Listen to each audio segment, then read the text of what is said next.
me say anything. Don't you love when people do that? Can you hear me?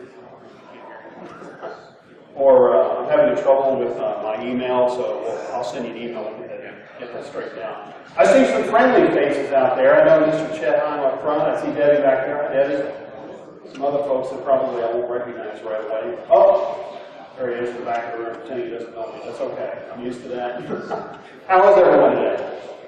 Great. Everyone's doing okay? Fantastic. Well, I assume some people will probably filter in and out. I had some wonderful traffic on the way over here. I got to be behind a dump truck, or excuse me, a garbage truck for a while, which when you're going to a presentation where you're trying not to present garbage, and you have a garbage truck in front of you the entire time, it can be a little bit intimidating, so hopefully that's not a bad omen. I've done this presentation a couple of times, and I'm going to be doing it again at the end of the year, so if you have feedback on this, I genuinely do appreciate it, and I genuinely hope you enjoy it. I've toned it down a little bit. I gave this presentation one time at ISACA, and they invited me here, so I must have done something right, but I did have a couple people throw some tomatoes at me, so hopefully it's not that bad. I've been told the battery's going out on this, so if you can't hear me anymore, let me know.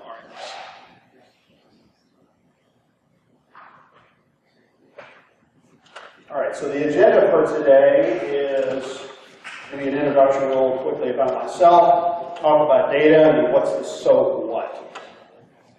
Oops, there we go. So there's about me. I've got a variety of different certifications and some stuff about me. I'll let you look at that. That's fantastic.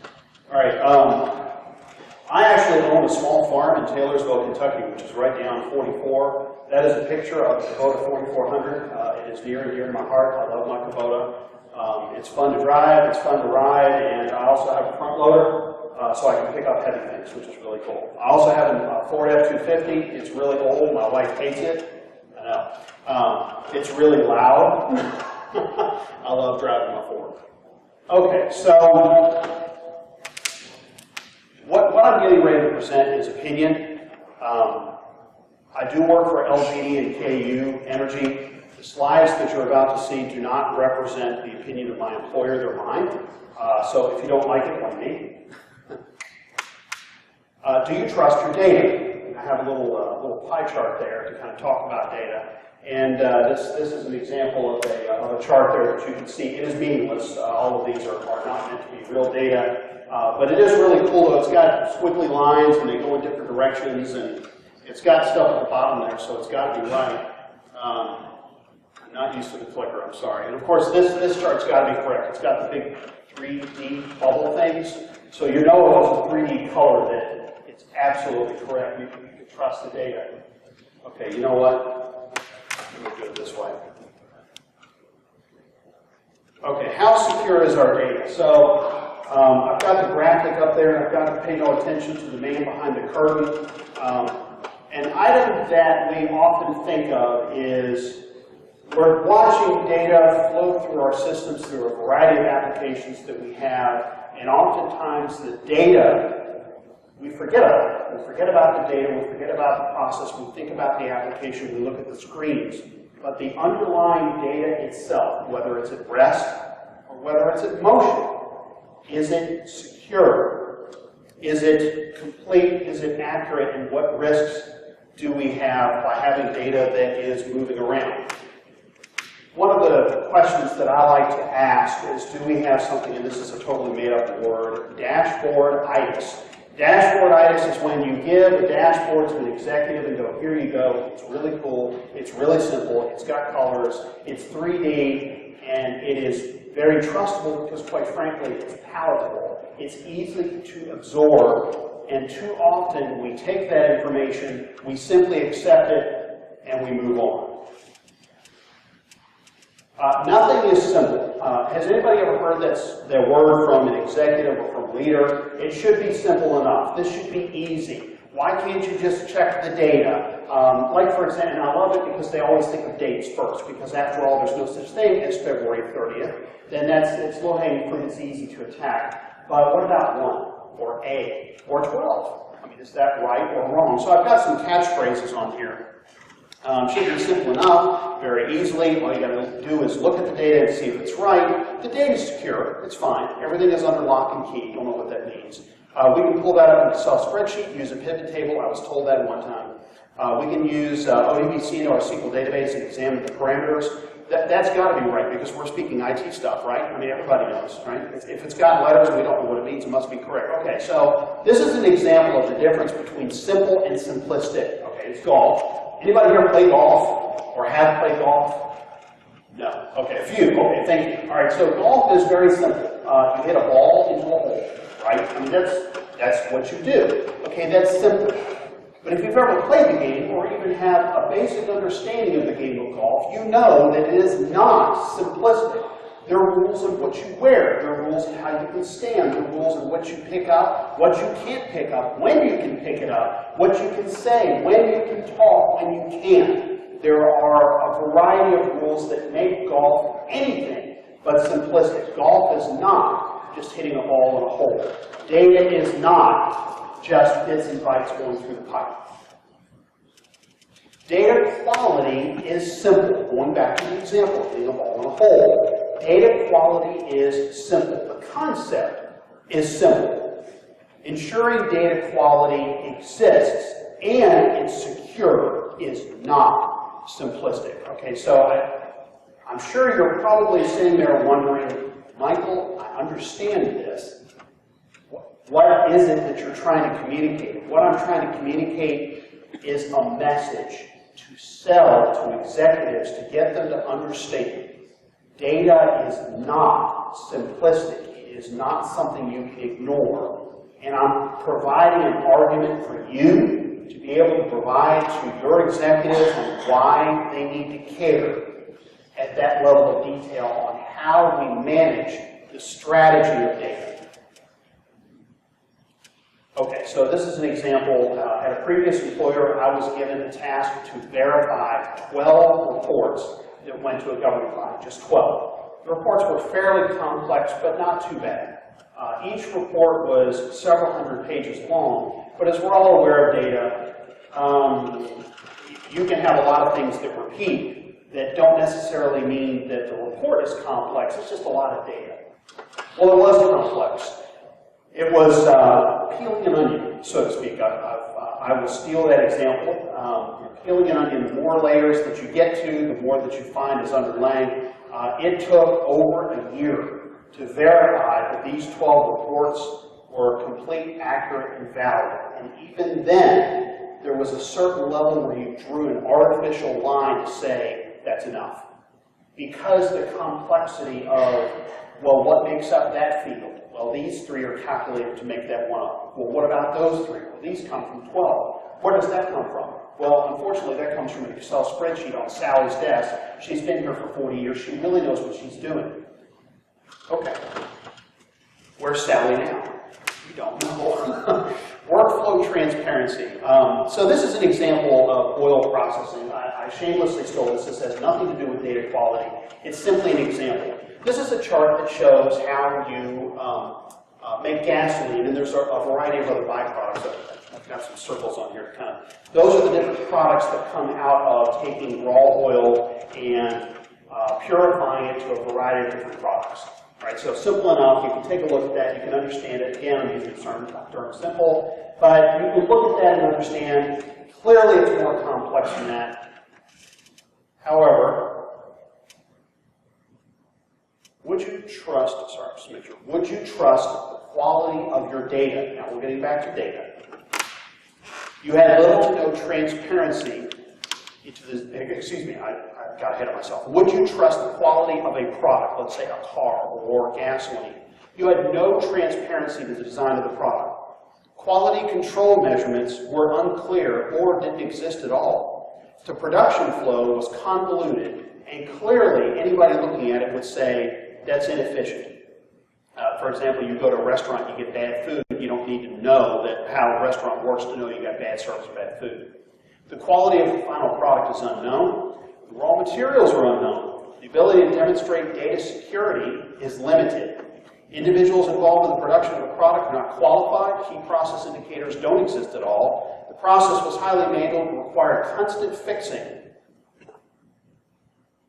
What does your data manufacturing process look like? If you wouldn't trust the product that you produced, having those kind of total quality items, Six Sigma, if you didn't have those in there at all, how bad do you think the final product would be? Car manufacturing, for example, Toyota uses, I'm going to say it wrong, poka-yoke, I believe is the term that's used. If you accidentally pick up the wrong product and try and put it on the line, an alarm will go off automatically. That's the level of quality control that they try and put into vehicles, and they still have occasional mistakes that occur. All right, well, that's something where when you're getting ready to put in the wrong thing, it lets you know. From a data quality perspective and from a security perspective, oftentimes the data that's flowing into it and the access and the ability to look at the data, control the data, or to update it, regardless of where it is in the workflow, those level of quality control measurements don't exist at all. All right, we insist that auditing and Lean Six Sigma strategies be employed in product manufacturing, but rarely within our data manufacturing. Now, I'll ask by a show of hands, how many individuals in here represent an organization where data or information is either used for your product or is your product? We're certainly one of them, okay? Recognized a couple folks in here. I also used to work for UPS before I worked for Humana, before I worked for LG&E. It's a great place to work. And I will tell you that the data that flows through that organization, as you can imagine, is astronomical. It is extremely complex. Even though they deliver packages, it's like, what do? They deliver packages. There's a tremendous amount of data that flows through that organization. At LG&E and KU, there's a tremendous amount of information that flows through. I'm sure yours is the same way. Humana certainly had a tremendous amount of information that flowed through that organization, and that's just my experience. I'm sure all of us could share similar experiences of organizations that we've worked for. Data is critical to our processes. So here's the challenge question that I have for you. What do your data pipes look like? Where are the holes? What kind of data goes through the pipes? Is it secure? Where is it secure? How does mobile or cloud fit into data management? Do you have a data management strategy? Now, I'm a member of the IAA. Do I have any other fellow IAA members out there? There's a few. Also, a member of ISACA, Information Systems Organization. I'm sure there's a few people out there. And of course, primarily ISSA. So this is just a brief blurb on the IAA.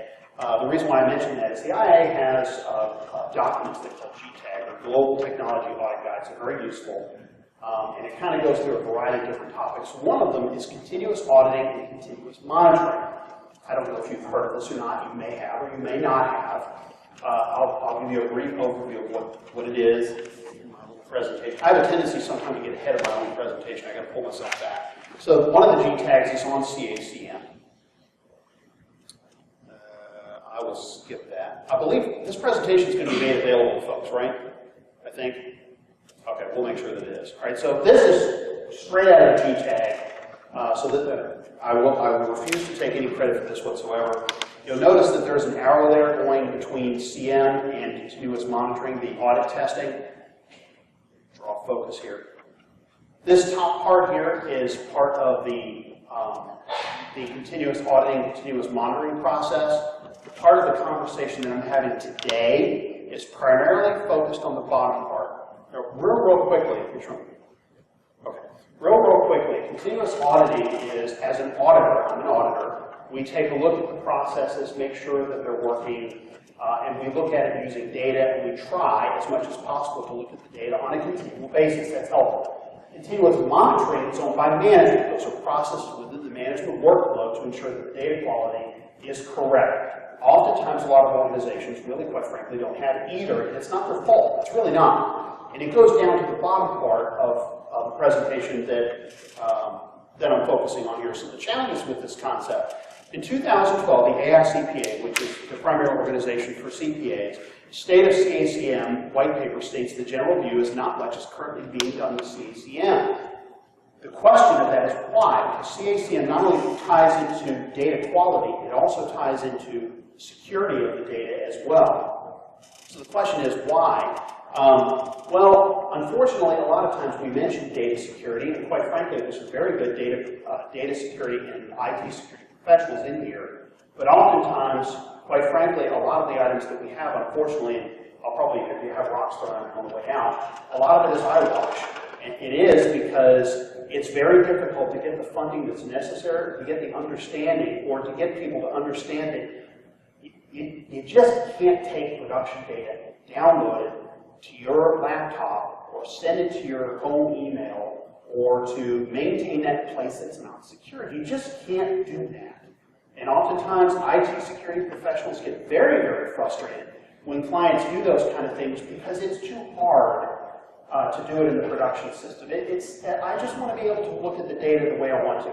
I would rather put it into an Excel spreadsheet or to an Access database and be able to do what I want to do. I want to be able to put that on the cloud. I've got this really cool tool that's out there that I have a subscription to, and it's fantastic. And I can upload all of these social security numbers from these wonderful people and figure out who I need to send emails to. That's okay, right?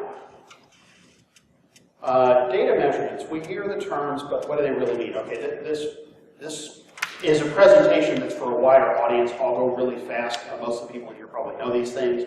So we all know what bytes are, and we all know what a kilobyte is. And there's some examples of what it is. Megabytes, I think it's a little bit bigger.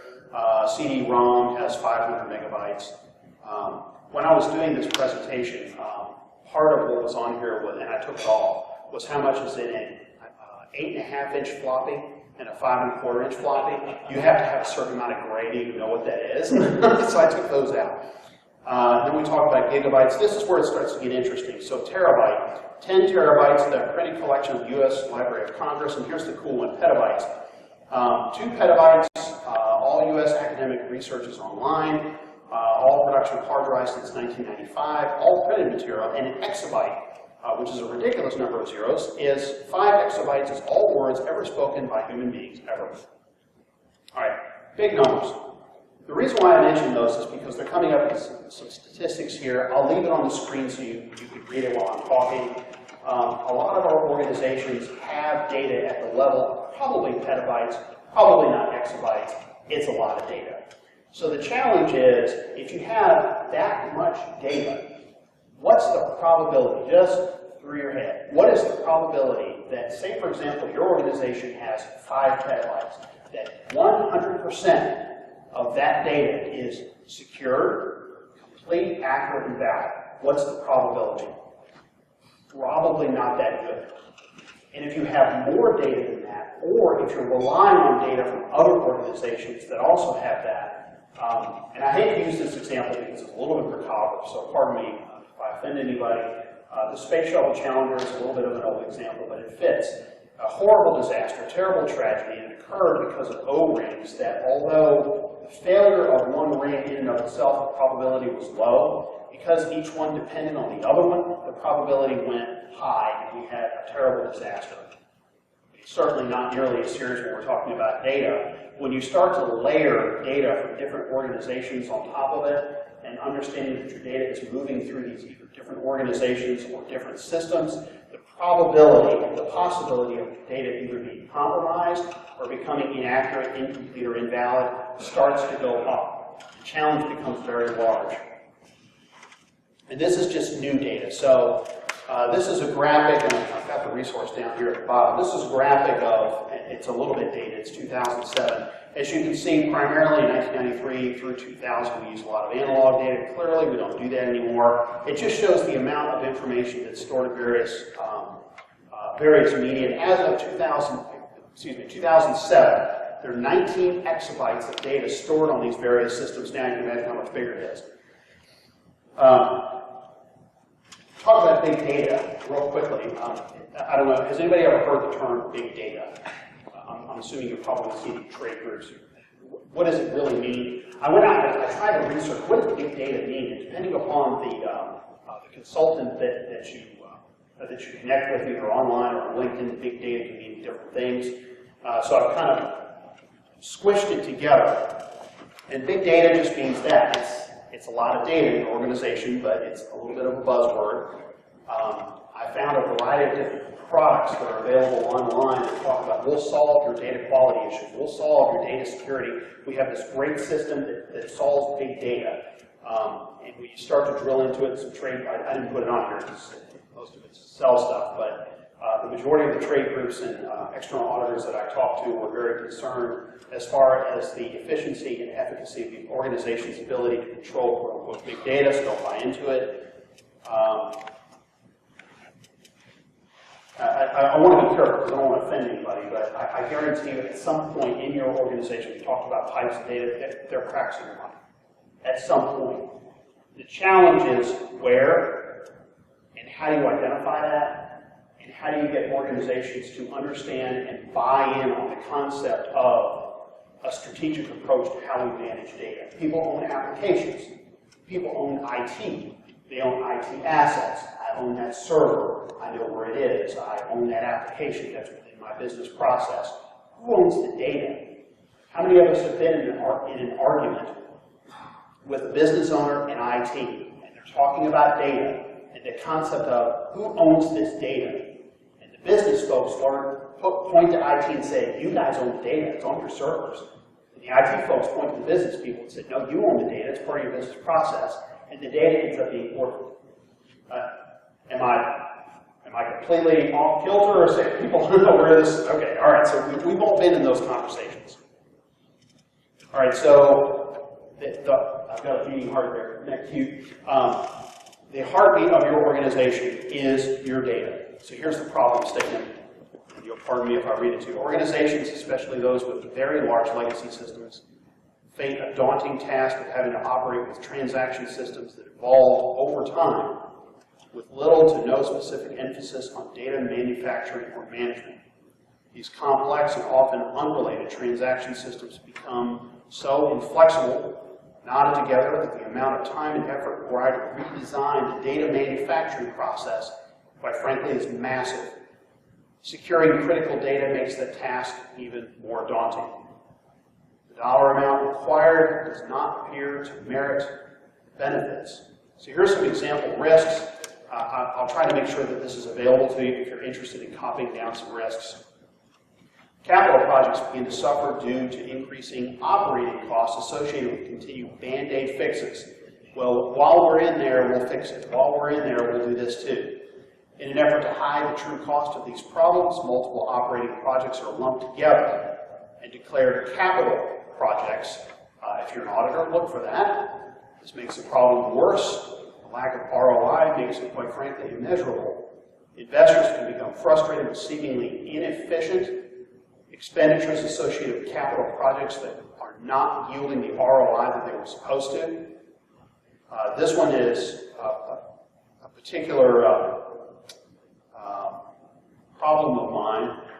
Data used as a political weapon as a source of control by transaction owners potentially jeopardizes the mission of the organization. I was involved with a consulting project several years ago where I learned that one VP was trying to make another VP look bad by intentionally not improving the data that they knew was flowing into the second VP's system, which I don't even know what kind of morality you need to have to do that. It was very unfortunate. Due to quote-unquote slow development IT, business operations created workarounds where sensitive production data is downloaded in spreadsheets. I put that in quotes, the slow. I'm sure a lot of us, if not most of us, at some point have been in development. Development takes time.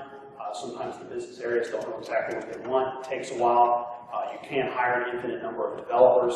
So I'm sure most of us are probably aware of where the business has created a workaround where they do it on their own, and then when you actually get in there and take a look at it, you find it, or you own it later. Have you ever had that happen to you, where they built a system and then you're the one that takes over ownership? That's always enjoyable. Here's some additional risks. FTEs increase as the need to introduce Excel spreadsheets and manual workarounds, what I was saying. Data sits in the wild, potentially exposed. Compliance risk exists when data expected to be managed according to a variety of different, and I've got some examples here, are out of compliance. Data quality errors are probable. Transaction systems which are not reliant, or excuse me, that's an error, I'll fix that, are reliant on non-production systems see delay, and customers can be upset. So the summary of the challenge, the cost of preparing data manufacturing system must be weighed while including the risks. The dollar associated with living with current data quality problems, potential risks, lost customers' compliance, begin to loom much larger. Let me go into that a little bit. So I'm trying to give you a problem statement, a challenge. And the challenge, when you're talking to your executives, when you're talking to leadership, and you're trying to convince them, we need to pay attention to our master data management, our data quality, our process flow. We have to have something that is intentful. And oftentimes our leaders are, well, do we have any issues? It should be simple enough. I don't understand. What I would encourage you to do is have the conversation from the perspective of the damage that has already occurred. We have lost $700 million because of these errors. Not we could, we did. And you can do that. It's hard, but it can be done. And it can be done through projects that clearly are linked to data quality issues. And you can look at FTEs, you can look at expenditures, and present your case. This is costing you money. Okay, you say you don't want to spend $100 million, $200 million, pull a number out of my head, on these fixes.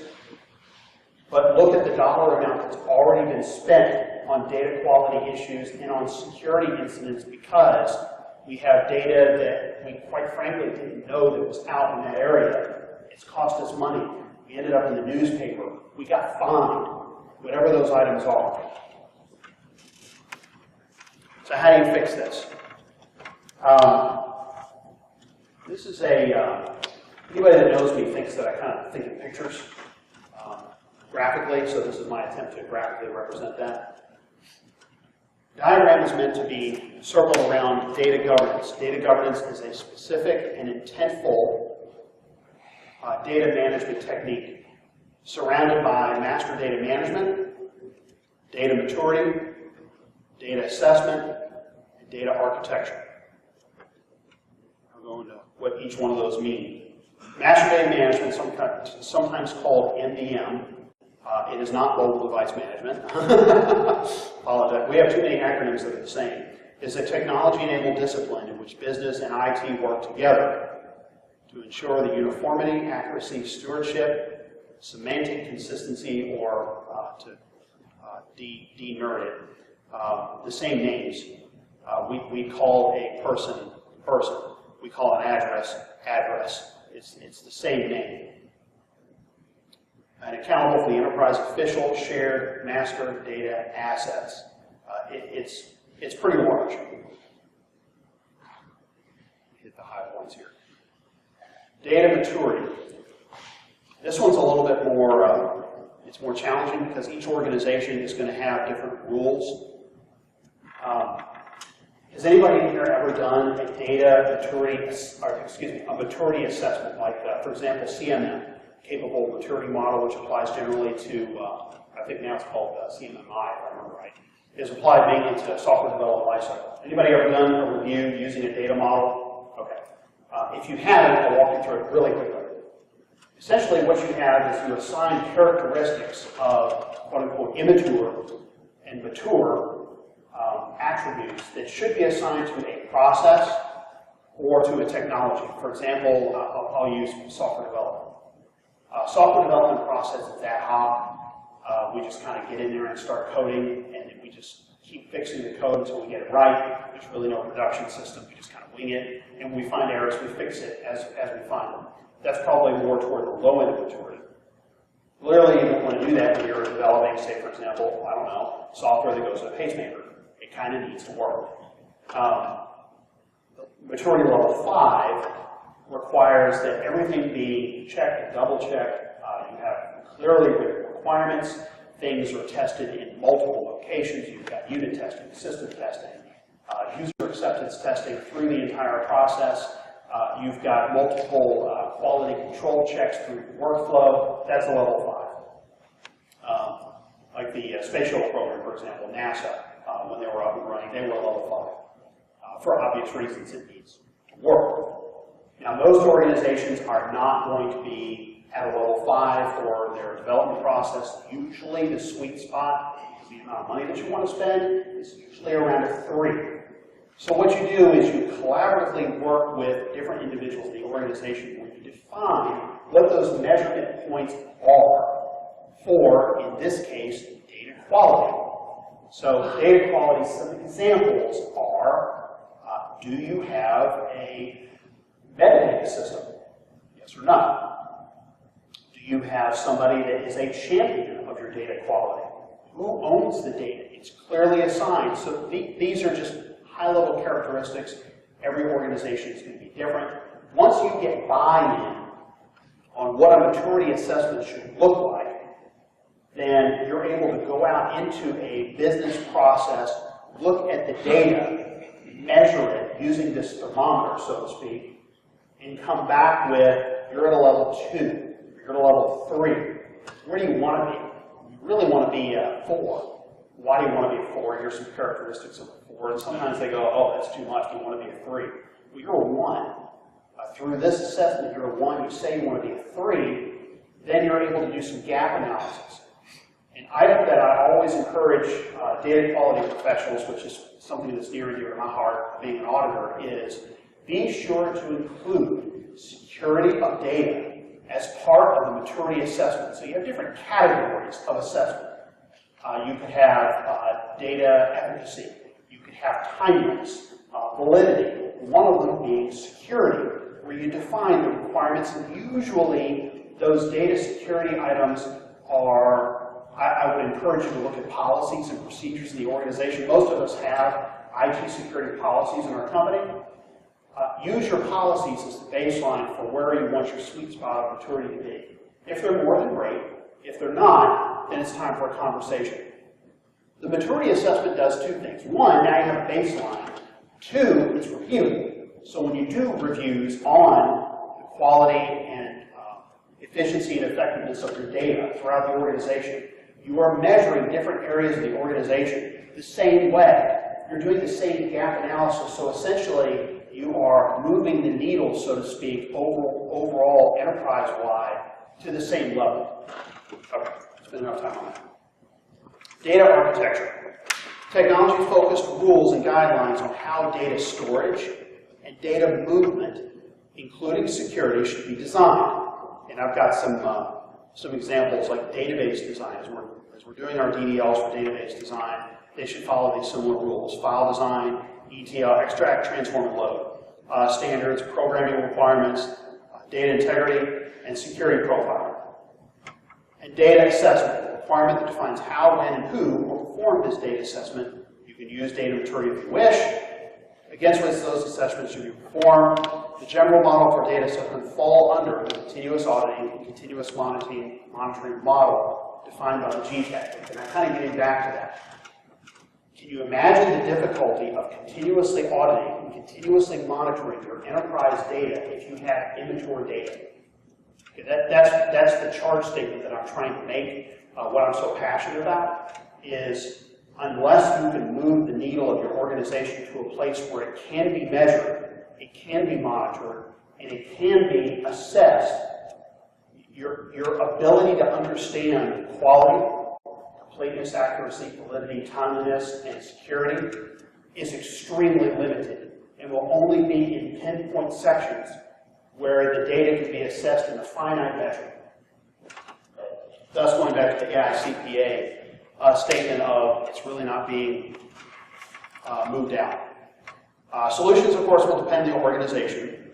This is an intentful and specified strategic initiative.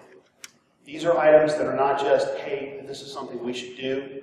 This is where an organization decides one of their initiatives that they're going to have to separate themselves out as an organization. We're going to have quality data in an organization. It is a strategic benefit to us to be able to do that and be able to use our data and maturity as an asset and as an ability to fight off other organizations. It's a little bit of a dated example. I'll use Netflix. Netflix, at a time, their capability of data management allowed them to be an industry leader and shut down other organizations. Well, other organizations have caught up, and now they're a little bit better, but at the time, the way they managed their data was pretty spectacular.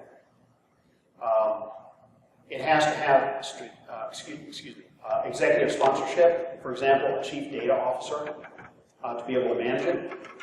The line of business and IT initiated goals, participation, assigned goals, and on down the list. If you have an enterprise risk management function, which a lot of organizations do, some don't, data quality, data architecture, master data management, if it's not part of your ERM initiative, I would encourage you to make it part of your ERM initiative. Not having quality data is an underlying risk in pretty much any business process that you have. Okay? I try to go through quickly, but I want to leave some time for questions. When I did the ISACA presentation, I think I did like 30 minutes of questions. I'm happy to entertain any questions that you might have. It's quiet, it's a big group. I have a passion for this. It's been something that I've been interested in doing for a while. I really believe in the ability of an organization to evolve and become an industry leader. Comes with understanding the blood flowing through pipes, so to speak. Hopefully my message came across in a way that's palatable. Yes, sir? Is there a local chapter of IA? Yes, Louisville chapter, past president. It meets the first Tuesday of every month at the Bristol in downtown. There is, if you do a search on Louisville IIA, the website will pop up. Sir, what other questions can I entertain? Okay. Thank you very much for inviting me to presentation.